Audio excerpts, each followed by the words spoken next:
Yes, a city.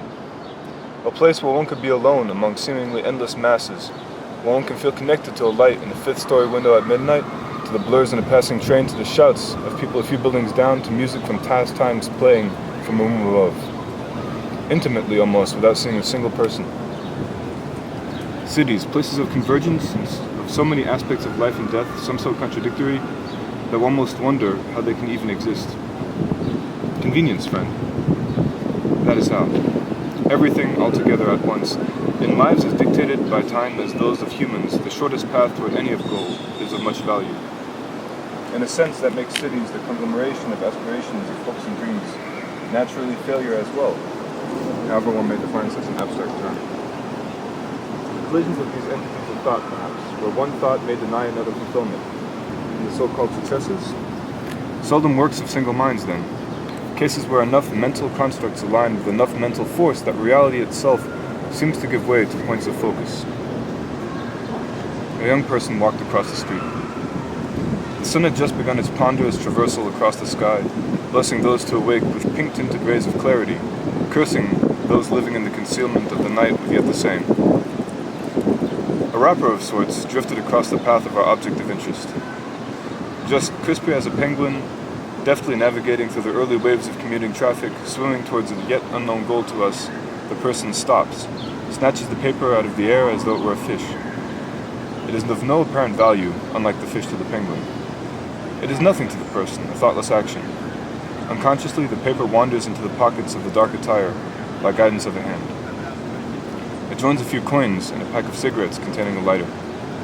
The other pockets contain a wallet, a set of keys, and a miracle of modern times, a mobile phone. Smart, some call it. By my estimation, the tool will only ever be as smart as the one wielding it. Mobile it is, though. Phony at times as well. Once more, the wielder will decide much of the nature of the tool. The young person continues his traversal of the colossal corridors with steady steps, passing by a space of greenery, cultivated wild, a break in the walls of windows with concrete and advertisement. Trees grow here, sentinels of the space, guarding small families of bushes and flowers. Granting a shadow of respite to the benches upon which a few people sat from the daybreak's greetings, they waved their leaves at our person of interest with calmness, unfazed by the chill of the breeze brushing its way through the city. Our person was suddenly interrupted.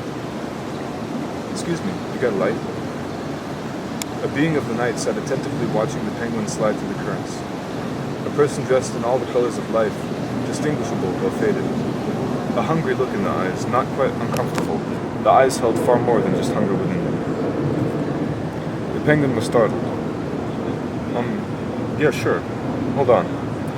After a hasty bit of digging, a lighter was procured from the pack of cigarettes. A flame sparked, something lit. Unbeknownst to our penguin, the wrapper had drifted from its confines. The colors muttered, "Thanks." Black and white muttered, "No problem."